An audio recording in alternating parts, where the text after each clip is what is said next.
बली की आंखों से। दुनिया बली की आंखों से मुख्तलिफ नजर आती है। हर साया एक राज होता है, हर सरसराहट एक मुम्मा।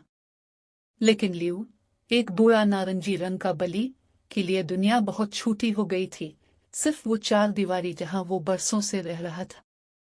लियू को याद नहीं था कि वो वहां कैसे पहुंचा।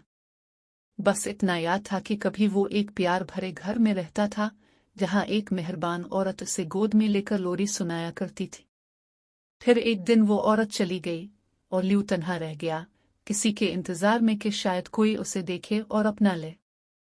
लोग आते और जाते, मगर हमेशा छोटे चंचल बली के बच्चों को पसंद करते। कोई भी एक बूढ़ी थकी हुई आंखों वाले बली को नहीं अपनाता था।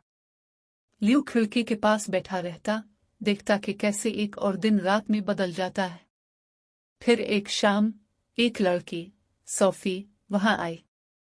वो छोटी थी और खामोश, उसकी आंखों में वही तन्हाई थी जो लियू समझ सकता था। वो फर्श पर बैठी दूसरे बिल्लियों को खेलते देखती रही, मगर आखिरकार उसकी नजरें लियू से जा मिले।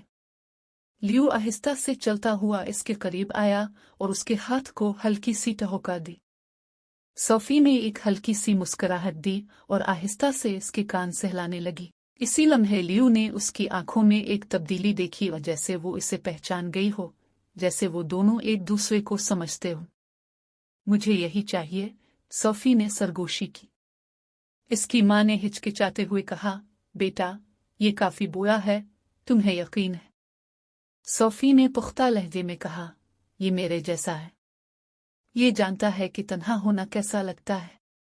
और यूं, लियू ने बरसों बाद वो पनागा छोड़ दी। इसकी दुनिया फिर से बड़ी हो गई, नरम कंबल, गर्म आगोश, कहकहों की गूंज। लेकिन सबसे बढ़कर उसे सोफी मिल गई, जो इतनी ही उदास थी जितना कि वो। हफ्ते गुजरते गए, सोफी लियू को कहानियां सुनाती और वो खामोशी से इसके साथ लिपट कर सुनता। सोफी की उदासी कम होने लगी और लियू के दिल का खला भी भरने लगा। एक रात जब सोफी बिस्तर पर लेटी थी, लियू उसके पास बैठा आहिस्ता से गुनगुना रहा था। सोफी ने इसकी आंखों में झांका और सरगोशी की, तुमने मुझे बचा लिया, लियू। मगर अगर वो लियू की आंखों से देख सकती, तो वो जान जाती। असल में इसने इसे पहले बचाया था।